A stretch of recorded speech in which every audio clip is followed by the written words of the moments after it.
article that we're highlighting today is actually an article that, is from BizNow that is related to a recent appearance of Peter Linneman on the Walker webcast. So if you guys haven't had a chance to subscribe to Willie Walker's webcasts, those are always really, really informative. He has people from not only the real estate industry, but also, kind of just titans of industry on the show, and they talk about a variety of different topics pertaining to business and enterprise. And Peter Linneman is an extremely well-respected economist. I believe he's an economist at the Wharton School, and they talked a little bit about the recent release of data and how they, similar to what we've talked about, we don't necessarily agree with some of the metrics that have been shared. So one of the things they kind of highlighted in this particular discussion is that the rent numbers that they're projecting being upper fives, meaning that the rent increases over that period of time, are not actually accurate. Utilizing data, so Willie Walker, they run a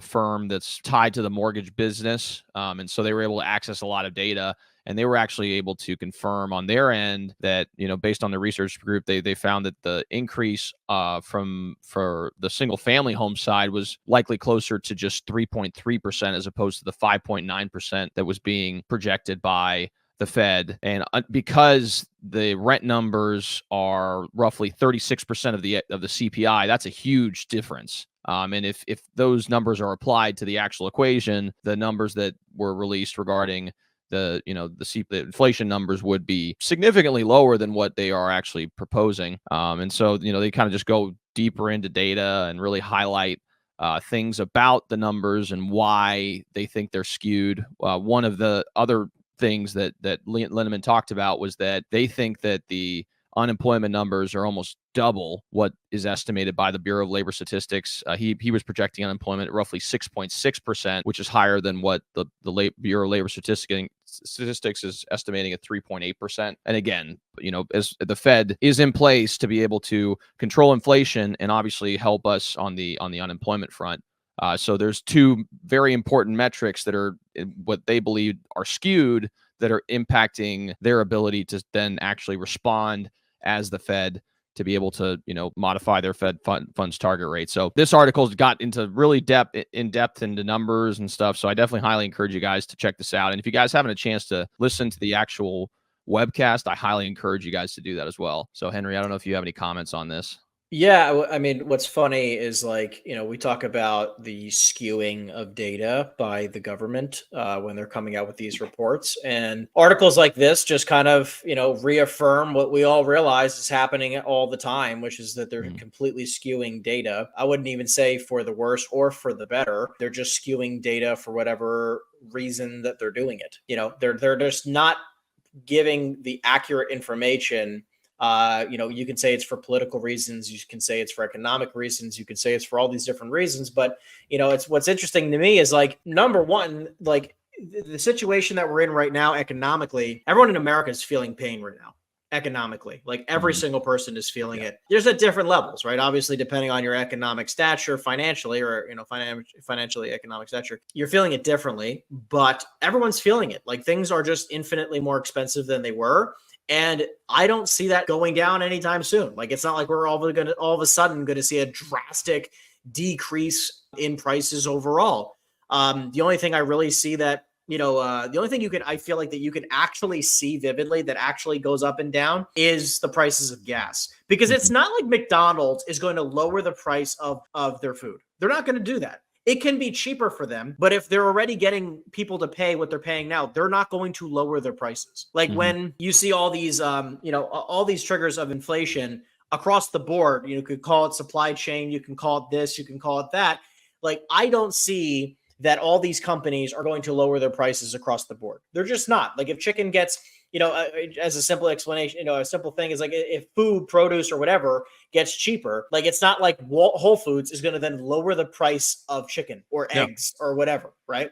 They're not going to do that. Prices are going to stay high because clearly people are paying it. Why on planet Earth, if you're a business owner and people are paying the price right now, why would they lower their prices, right? They're just going to create more profits for themselves. So I don't actually see these prices changing anytime soon whatsoever. The same thing with interest rates, which I know we'll talk about in a little bit, but to in tandem, it's just I don't see it going anywhere for quite some time. I think it's here to stay. And I think this is what everyone just has to get used to, this being the new normal. Yeah, right? No, I agree with you. And one thing that I'm always been fascinated by as to why, you don't see more collaboration between, the Fed and people in the private sector, people who are actually in the day-to-day operations within business, is that people like a Peter Linneman or people like a Willie Walker that have access to data that oftentimes for whatever reason the Fed may or may not have access to, because it's obviously private data that they've collected through means that to support their own enterprise. But getting access to some of this data kind of helps you determine what the best course of action is. Because if you're looking at data that's old or unreliable and you're making these decisions, you can have a lot of collateral damage because you don't have the most up-to-date information. And so, obviously that's what we're facing with this particular article, is that, they're relying, in my opinion, on not complete information to make these decisions, and it's ultimately going to affect a very large swath of the population. It's just like, look, I don't understand how we have technology that allows us to literally find anyone on planet Earth at any point in time. Like, we were able to know that, as an example, Bin Laden, where he was to the exact second that he was there through thermal imaging. Okay, we know where this guy is, and that was 10 plus years ago. How on planet Earth do we not have accurate data? Okay, how are we not getting accurate data in all of these? It's like, how are we still relying on 12-month of lag data? How is that even a thing? If we have unbelievable technologies these days, it's like we're still relying on such nonsense. It just makes absolutely no sense to me. You see articles like this, and like this just continues to prove that like the government is not doing these things for the benefit of you, the average everyday American. They are not doing that, because if they were, we would be making very different decisions. We just need to keep that in mind, that if you cannot rely on the government to make decisions that will benefit you, because they are not. And to be fair with the Fed, they're supposed to be independent from any other governing body. They're supposed to make it independent decision making, and logically that makes sense. But the problem with that is that you operate in a silo, and if you have a very limited pool of data that you're do you think they're not bought? Do you think they're not? I can't comment on that. Do I think that there's benefits to them making certain decisions? Who knows? I mean, it could very well be. I mean, obviously, when you're dealing with officials that are appointed, I mean, obviously, there is a gray area that operates, because they could potentially lose. But I'm saying, what I'm saying is like, and look, I'm not trying to, it's like, do you know if Jerome Powell was bought? No, I'm saying like, who is this? Like, Patrick McDavid talks about this a lot. Like, who is actually winning in scenarios like this? Who benefits from high inflation? Who benefits from interest rates being high? Who benefits from all these different things? The only people that I can think possibly that benefit from any of this occurring the way it is are the largest corporations in the world. That's it. Yeah. No one else is asset benefiting. owners, people who own assets. And really, I mean, you see it through just the pandemic, where the transfer of wealth that occurred over that 2 or 3 year period was astronomical. The top, what we consider to be the top 0.1% or whatever that is, received, I don't remember the number, but it was like in the tens of percents delta between that and the rest of the population. So obviously that's, but it's not even denying, there's no denying that this will obviously benefit those who have assets, which happen to be these large corporations. And when you say assets, though, we're not talking about owning a house or multiple properties. Like, I'm not saying it. I'm not saying assets from a house standpoint. I'm saying like an asset can be anything. An asset can be a corporation. An asset can be. I'm just saying like the Blackstones are winning here. Like Chase Bank is winning here, right? Like all of the major corporations that have the biggest amounts of control are the only people winning in these types of economic times. And like, these are the moments that I have to pinch myself sometimes. And like, not so much of like more realizing that truly and honestly, there is nothing that the government is doing for me. If I want my life to be like, these are moments where like, we're on the brink of World War III. We're on the brink of like the crazy economic, recession, depression, you call it whatever you want. These are points where you have to double and triple down in so many different fashions of your own business and take care of your family, because no one else is coming for you. This is and we got this for 12 to 24 more months. Yeah, I think you're right. And I think part of it too is that, relying on anyone really for your own financial security is a bad move, in my opinion. So I think preaching personal responsibility and saying, look, guys, like regardless of your leanings on the political front, it's your responsibility to provide for your family and to grow your enterprise. And you can't really expect or rely on any other party to be able to affect that change within you. So, I like that message. It's just saying, look, guys, personal responsibility is everything. And you could change the course of your life if you're willing to really dedicate yourself to doing something in that and direction. more, and also just like keeping in mind that like keep it like Gary Vaynerchuk had said this at one point, which is think about worst case scenarios. Where it's just like, imagine if interest rates actually went up and they stayed up for the next 2 or 3 years. How would you make decisions differently versus the thought of like, oh, well, they'll probably come down in a year. Like, think worst case scenario. If they're going to be 7.5%, 8% or higher for the next 3 to 5 years, what would you do differently? Because that's the lens you need to be looking at it in. And if it's better, great.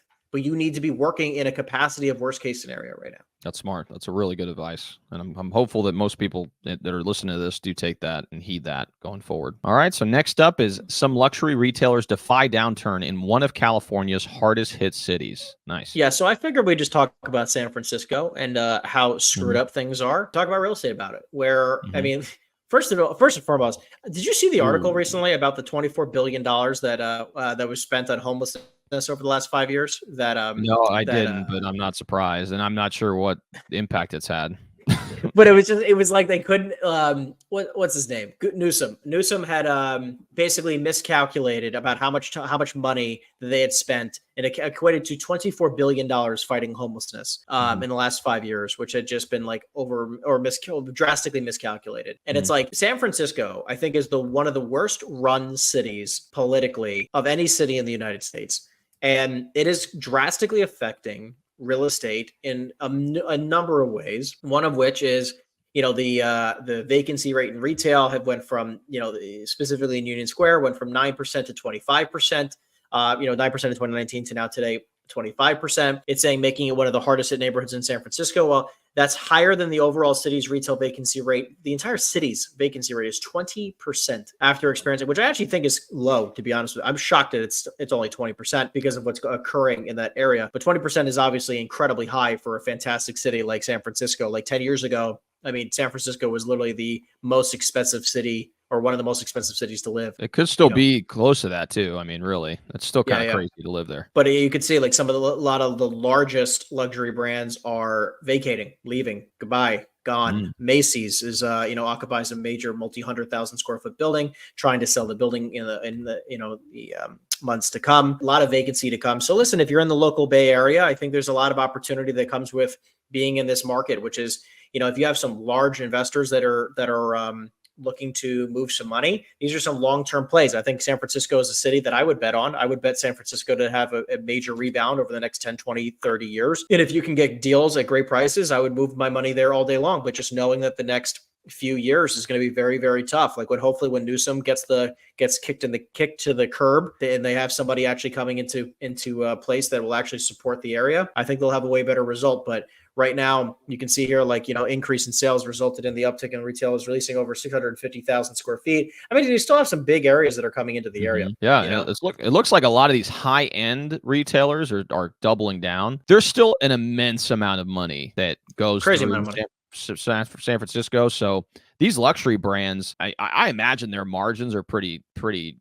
Oh, they're unbelievable. Yeah, because think about it. You sell. I don't know. I'm fascinated by watches. I'm not necessarily someone who buys like a bunch of watches or anything like that, but I do like, obviously. What's the watch you like? What's the brand? So my dad has an Omega, so I've always admired it. I love Omegas. I also have obviously seen all the major watch brands like the Patek Philippe's and the Rolexes, etc. So, I'm an admirer of watches. I don't necessarily have a very large collection, and at some point in the future, I may decide to buy a nice watch. But again, when you're looking at some of the pricing on these watches, it's crazy, man. Like there's watches out there that are $5-10 million because of whatever. They're one of one and they're handmade, all this other nuance to it, and it's like my word, it's unbelievable. And obviously, you're talking about some of these higher end jewelers. You could buy a chain that's $500,000. If it's a has all the diamonds and whatever else. So the jewelry business seems to be one that is relatively high margin. I would imagine very competitive, but so it seems like those retailers in those areas seem to be doing well. Yeah, I mean, I'm curious for people who are watching this. Comment down below. What's your thoughts on San Francisco? Do you see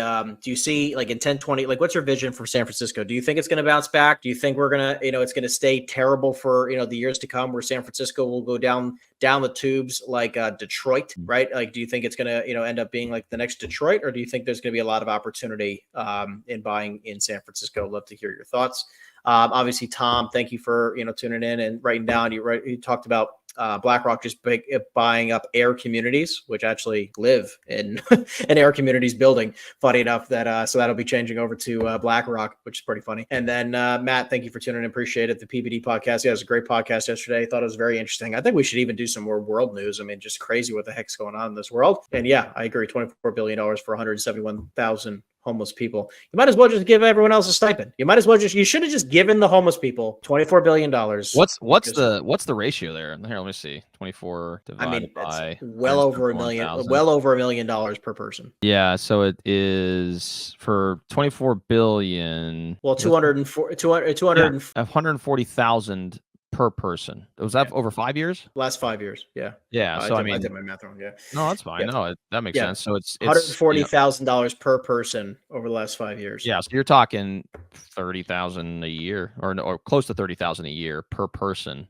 I mean, you should have just given them all like 10 grand and 10 to 25,000 bucks and started or something, just to be able to get up and rolling. I mean, yeah. And obviously there's a lot of, I mean, it's crazy because you start with 24 million, then it starts trickling down, and all of a sudden it's like, this gets taken and this gets taken. And by the time it actually reaches them, who knows what actually was finally given. But, Ponzi schemes. We like this. I know. So this next article is actually one, they described it as a Ponzi scheme, but I think, again, we'll talk about it and you make the judgment here. But so U.S. senators from Massachusetts sent a letter to Medical Properties Trust, which is the largest hospital landlord in the country, criticizing their business model. So, essentially what's happening is in their municipalities and I guess in Massachusetts, there's a hospital operators that are struggling to make rent payments, and over a period of this several years, the Medical Properties Trust landlord has been kind of like giving loans to this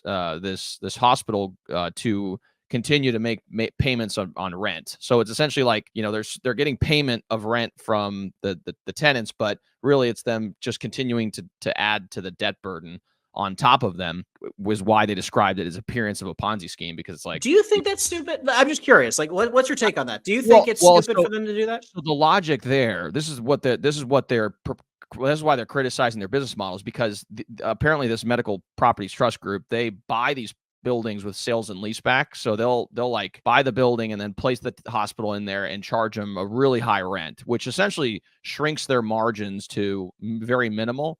So in order for them to survive on site, you have to run the hospital extremely efficiently. And so any variation, the way that you perform on site, is going to impact your ability to pay the rent. And so it creates like this kind of like vicious cycle. The reason they did that was because I'm assuming they wanted their property values to stay elevated. So the more rent you pay, then the higher value of your property. But obviously it puts a significant burden on the tenant that's operating on site. And so that's the criticism that they're providing. And, but I'm saying, like, I'm just curious, right? Like, and for those of you who are listening, put in the comments, if you guys are live, put in the comment section down below. I'm very curious. If you're a landlord, okay, unless it doesn't matter, it doesn't have to be a hospital, but if you're a landlord of any size property and your tenant is a fantastic tenant, very high quality tenant, has good financial stature, they've been paying in the past, obviously they're just going through a little bit of a tough time, would you lend them money if they needed it, right? Especially in this huge business scenario. Like, you're not talking about John down the street who's got a whatever job. We're talking about like a fantastic business tenant. Would you give them a loan to try to give them, a little bit of support? Would you do that? Maybe you would. Collateralize. I would do it. I mean, I would collateralize it though. I'd be like, okay, well, if you guys don't pay the rent, then I have to be able to recoup it somehow. So there's got to be a way for them to, like, if they have other assets, like, we can come after those assets or something. And I don't know if that's the arrangement they have. 60 million. I'm imagining they did something like that. I mean, I don't know if they wouldn't do any type of collateral. That'd be kind of silly. I don't see why this is such a big deal. Like, of course you're going to do this. And I think like, number one, the leaseback play is incredibly smart. I think this is more so of like, what's funny? I love the fact that in this type of scenario, the landlord's the bad guy, not the fact that the hospitals cannot run appropriately. They're taking advantage of people, which they are. Like, people don't realize. My fiance was just in the hospital for 10 hours. The medical bill was $55,000. It's just like, Is she okay, by the way? Just wanted to confirm. yeah, no, she's okay. Thank you for all the people who reached out. She's doing great now. We're starting Yeah. physical therapy. She doesn't need surgery, so I appreciate all that. But it's like, I love how healthcare just doesn't get any weird rap, doesn't get any sort of the pointing the fingers. It's definitely the landlord's fault for literally giving a loan to the tenant. But because they're trying to, quote, inflate their purchase price or inflate their values, the landlord's to blame. What about the, right? What about our healthcare system? Why does that not get some type of BS? Absolutely. And that comes back to the also the tenant that signed it. Like, you don't have to agree to the agreement. I mean, you exactly. can, so it's not an illegal practice per se. They're not questioning that again, but when these hospitals are risking closing in their jurisdictions, as a politician, you try to issue inflammatory letters and content to be able to change the way that these people are doing business. Now, would you yourself do it? Who knows? I mean, if I were in that situation, I just think it's funny. I mean, it's silly. They're just essentially trying to impose their will to try to help their constituents by keeping these hospitals open. But at the end of the day, if those hospitals are not operating at peak performance, and they've signed on a commitment that they've already committed to doing something like that, if it doesn't happen and doesn't work, like, it's really the hospital's responsibility. But it is like, who's at fault here? Like, it's just so fascinating to me. Like, it's like, you think about, if you're the, what would you say that was, the senator, the Massachusetts senator? Yeah, it's a senator and also I think a congressman. So it's like, what do you? It was Elizabeth Warren, and I'm just genuinely curious. What is their end goal? Like, what are you trying to accomplish? You're pointing a finger at the landlord and saying, "How dare you try to support your tenant and helping them pay rent?" Or what do you want them to do? Lower the rent? Yeah, right? I mean, they're trying to say that you shouldn't charge crazy, what they just deem to be unreasonable rents, so that you are kind of putting the hospital system in a bad spot. So because of where the rents currently are, they're saying that the margins are too slim and they can't operate to be able. They have no idea. They don't know. And that's where they don't operate. They don't operate hospitals, and they don't own real estate, and they think the rent's too high. That's my thought process, most likely, because again, but you got to pick a side, I guess, right? No, I gotta love politicians trying to stick their nose where it don't belong. That's a limerick somewhere, I'm sure. Someone's written that. I'm sure it is. Retail sales post impressive back-to-back gains. Woohoo. Yeah, so I mean, this is just more about consumer spending, right? Like, this is just talking about how consumer spending actually has 2 months of positive growth, which is quite interesting. But also, it's like incredibly fascinating. Where, like, somehow, like, depending on how you're actually reading this data, I just find it incredibly interesting. Where it's like, okay, if you look at this one right here, which just changed from the previous month, which is like, it went down a full percentage point, and then it went up a full percentage, or not even a full percentage point. So we're even from 2 months ago. Right, of like from January to February, right?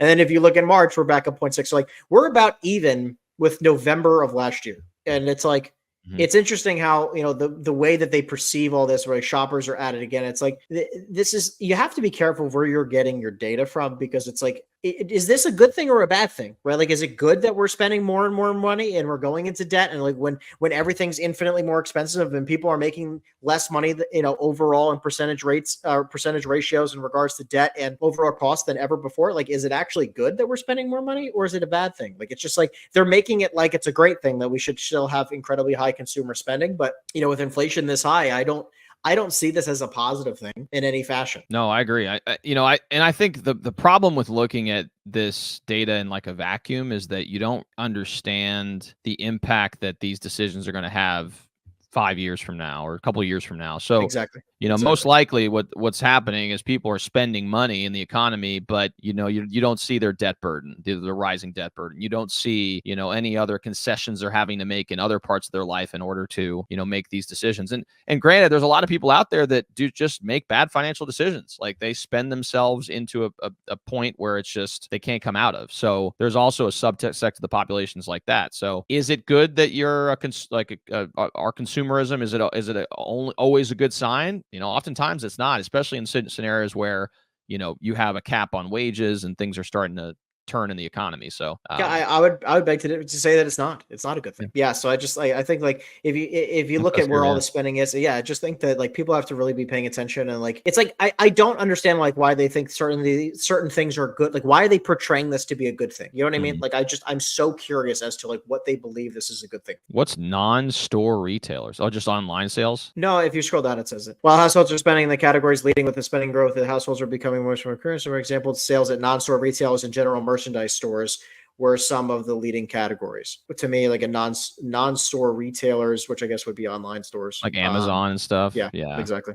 So Amazon, miscellaneous retailers, gas stations, huh? Yeah, I mean, I just find it funny. Wawa's coming to town, man. So we're about to. That's right. We're excited for that. It's like, don't you love how like non-store retailers, you see like things like Amazon and stuff like that. Don't you love that Amazon is up to 11% in spending? Did you actually? Yeah. I heard a statement the other day that Amazon controls more than 50% of all retail purchases or something like that. Like, or something of that magnitude. Yeah, I don't know. I mean, so what's interesting to me about it, because I try to follow retail trends relatively closely. And back in last year, I interviewed a gentleman named Aaron Zucker, who's a retail investor, focuses strictly on single tenant net lease stuff. And he was telling me that back in 2019, he was at a ICSC conference, the International Council of Shopping Centers, and there was like a kind of some symposium where they talked about online retail versus in-store retail. And there was a question that was posed by the speaker saying, okay, so what do you guys think that the percentage of sales is online versus in store? And people were throwing out numbers like 30%, 40%, 50%. And he's like, no, the true number is actually 7%. And that was in 2019, granted. So, now we're in a 7%. What specifically? 7% of all sales were done at that time in 2019. 7% of all sales for retail were online. I mean, today has got to be closer to 20. It may very well be in that 15 to 20% range. We're googling it, team. We're gonna Google it right now. I like we're it. googling right I now. We try to be as accurate as possible. Okay, so it's in 2022 at least 14.8 of all of retail sales are online in the United States as of 2022. Says 24% of purchases are expected to take place online by 2026. A quarter almost, but it's a lot less than what a lot of people think. Like people were saying, oh, Amazon's killing retail. Amazon's, the store itself is kind of the way of the dinosaur. Yeah, it says 19.4 as of 2023. So yeah, close to 20, which is still significant. Don't get me wrong, but compared to what a lot of people think, it is not that way. 100%. So what do we got here? Baby boomers, huh? Yeah. So next up is retiring baby boomers will leave construction sector in a lurch. So apparently there's 11,000 baby boomers who retire each day this year. So put that in perspective. It's kind of crazy. But holy cow, it's amazing. And the employment age of people over 55, which is a proxy for baby boomers, apparently that's how they track a lot of this stuff in the different industries. Apparently in construction and the trades profession, there is a very large percentage of individuals that fall in this category, and there's not enough people coming in to replace them. So, the construction industry has gone through a period of significant expansion since COVID. I mean, I know many people who own construction companies and are in, higher leadership within construction companies, and they've had some of their best years over the last couple of years. So there's definitely not a shortage of projects out there for them to do, but from the labor standpoint, they're really struggling to keep and to find new talent, especially people who are kind of younger in their career that are willing to stick around. And again, this work is very manual. It's a manual labor. So it's a lot more intensive when it comes on your body. And so being younger and being able to move around on these different jobs is going to be an important thing going forward. And so they talk a lot about what the ramifications of what's happening in the industry is, and, what ways they could potentially, address it going forward. But regardless, it doesn't look very good in the long run for trades and construction companies in being able to find people, which means most likely what's going to end up happening is the cost of labor is just going to continue to go up. And at a certain point, if you're in high school and you're looking, you say, oh, well, I could go to college and incur 200 grand in debt, because that's the trend that a lot of these colleges are going on. They're just raising tuition rates unbelievably. And then I can come out of college, make 50 grand a year, or I can go become an electrician or a plumber or get in the construction space, and I could be making six figures in 2 years. Like I really do believe I'm curious to get your thoughts. I do believe that trades Okay, the trades, plumbers, electricians, carpenters, you name it, right? I mean, obviously, certain trades will get higher than others, but I think they'll be the new doctors of the future, right? Like, income wise, because nobody wants to do it. And I'm curious, right in the comment section down below, I'm curious what you think, because like nobody is going into school saying, I want to be a plumber. Nobody is doing that. The only people who are becoming plumbers these days are people who it's in the family, right? Like my father's a plumber. We have a plumbing business, or my brother's a plumber, whatever, right? Like, you fall into it because of the family line, right? But nobody is going into these trades, or very few people are going into the trades these days. I mean, I remember when I was younger, I mean, a few of these guys that I went to high school with who didn't go to college similar to me got into construction, and they were making great money. They were making six figures within the first 2 years, maybe 3 years. So they use 20, 21, 22-year-old kids making over $100,000 a year, which is crazy, right? But very, very, very doable. I mean, now these guys are making 140, 150, 180, 8-10 years later, whatever it is now. And I don't blame them. I mean, if I were going to start a company out of high school, or just after, maybe I'd get my journeyman's license or something along those lines, go out and start your own company. You're not going to struggle for work. I can guarantee you that. You're going to be able to find plenty of work, and at a certain point, you're going to be able to name your own price, like whatever price you want. And in reality, like if, my plumber, for example, the person I use a lot, like I don't argue with him on price. Like it's like, Exactly. It's either this or I can go find. Same thing with my handyman. Same thing with my handyman. Oh yeah. It's like, okay, well, if you don't want to pay me this price, then okay, I'll just go down the street. There's like 4 other people that need my services, and get it done. And I, obviously I want to build a good relationship with them long term. So I'm like, absolutely, let's get it done. And that's the way you handle it. But again, imagine if you're willing to put in the work to get into that profession. I mean, I think it's a no brainer. 100%. I really do believe that like you're going to start seeing these professions start to absolutely skyrocket in income over the next 5 to 10 years. Cause it's the freaking craziest thing to me, dude. Like the young kids these days, it is the wildest thing to me how like so many of them just don't want to work. Tell me if I mean, maybe I'm wrong, but like everyone that I meet that's like sub 25, the amount of them who actually want to work, every one of them that I'm talking to is like, oh yeah, I'm trying to do, find a job that, I can do the least amount of work to get paid the most amount of money. I'm like, this just comes out of their mouth. I mean, like, just the craziest thing to me that I'm like, they do not want to work at all. Yeah. They have no drive. Well, and also too, it's just being able to deal with adversity. I feel like that's definitely something that, you just have to go through it in order to just exercise that muscle. And a lot of times when people are faced with adversity, many, especially, I don't know, like having conversations with people who are, of that age group in their early 20s and whatever else, a lot of them, get flustered or disheartened very easily. And then they allow themselves to kind of just fall into this trap where it's like, oh, well, maybe this isn't the path for me, or maybe this isn't the thing I'm supposed to be doing, because you reached a little bit of adversity. It's like, bro, or, whether you're a guy, gal, whatever, it's like, you gotta just push on through. Just figure it out, and you get better at that. And it doesn't mean it doesn't hurt. It doesn't mean that it's not going to sting every once in a while, but over time you get a stronger. It's just the most wild thing I've ever experienced in my life. It's like, for now, it's like, I honestly I am flabbergasted. Okay. I could use many words, but I am blown away by the lack of ambition in the newer and newer generations of kids to come. Like just zero, like so little ambition. And listen, man, I feel like I'm 20 some odd, like I feel young, right? Like, I'm 29 now. I feel like I'm 22 years old. Like I had the whole world ahead of me. Right. But it's like some of these people have zero ambition. So like, if you just have a little bit of ambition and willing to work hard, you will freaking bypass so many freaking people. It doesn't take that much to be, top tier in this world anymore. Good point. I digress. All right. So next up is Henry's article. Yeah. So this is just, we keep talking about office. This is, Boston office conversions gain momentum with help of city initiative program. So this is something which we've touched on a few times, but I wanted to bring this up as an example to show some cities are really getting behind the idea. Good for you, Boston.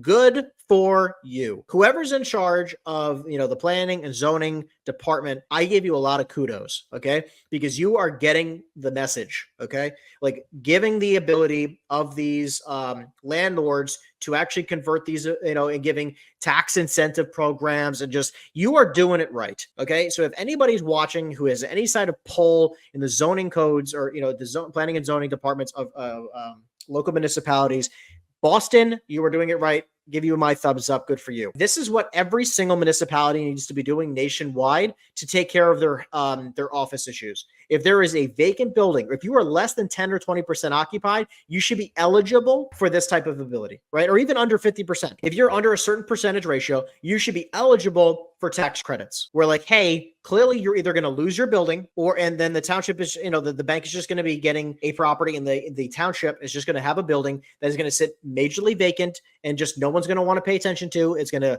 look ugly. It's never going to be invested in. No one's going to want to put money there. What do? It's like townships need to be working with these developers and making it a win-win for everybody. Boston, good for you. I haven't really seen much of this type of positivity in New Jersey yet. I really hope that people in New Jersey seem to figure it out eventually. That would be nice.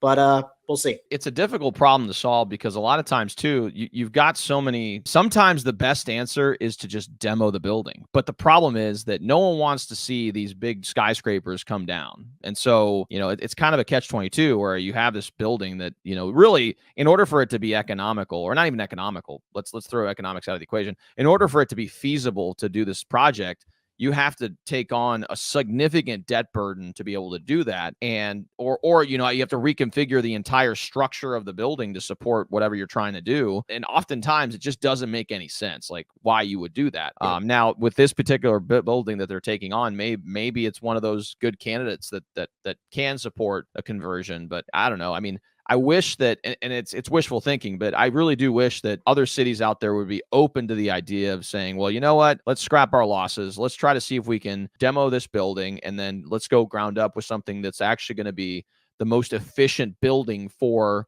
this particular site. I don't think that's ever going to happen because, you have too many people who are like, we like the architecture in this place and we want, the historic factual BS crap that means nothing. Mm-hmm. It's that, no one wants to see skyscrapers get demolished. Like if they feel like they're going backwards, but in reality, it's like you're taking a step back to hopefully take 2 or 3 steps forward over a 5 to 10 year period. But but also, like, listen, if you give enough of a tax credit, most people don't want to take a building down. They would rather just have the ability to have a ton of tax credits and tax incentives to just convert the building. I mean, don't get me wrong. In some instances, you just got to take the building down because of how it was built. But obviously, some of these developers are really hesitant to buying a building and then tearing it down to just rebuild another building the same size. Yeah. But with construction costs, you're basically right there anyways. Well, sometimes. And that's the thing is like you at some point the math is going to be like, is it worth it? Like, because exactly. if it costs you, let's call it $75 million to renovate a building,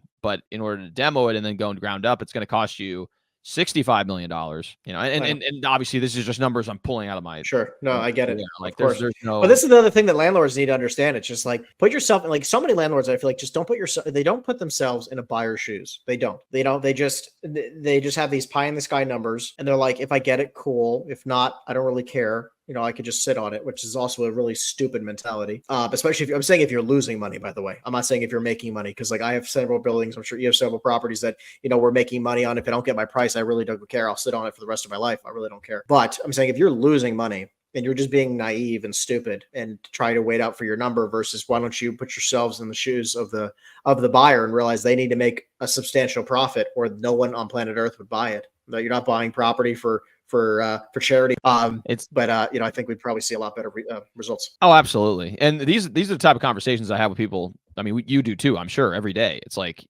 what's the loss associated with you waiting and choosing to not make a decision? Because not making a decision is the decision, right? You're making a decision to wait or to just see what else can come along, and that may be indefinite. Like, especially if you're wildly outside of what the true value of a building is, or if you're trying to lease a space, your true value of what the rent should be.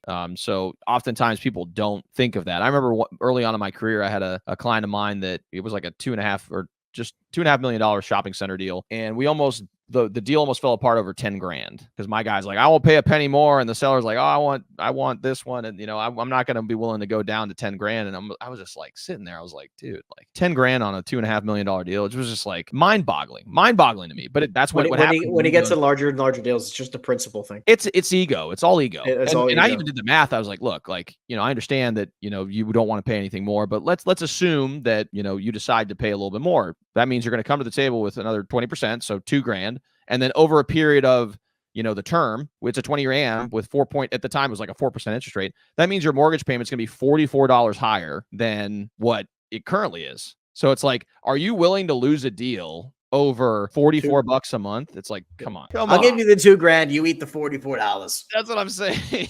And I'll get you lunch. I'll get you lunch once a month. That's what I'm saying. I'll take you to lunch. How about that? I'll make up that $44 once a month. Listen, guys, we appreciate you guys tuning in. We're coming to you live every single Wednesday, 3 p.m. Eastern Standard Time. Excited to have you guys all tune in next week. If you guys enjoyed the content, please make sure you give it a thumbs up and subscribe to all the channels as you'd like to, please. We appreciate it very much. And other than that, we'll see you guys next week. Take care, everybody. We appreciate you.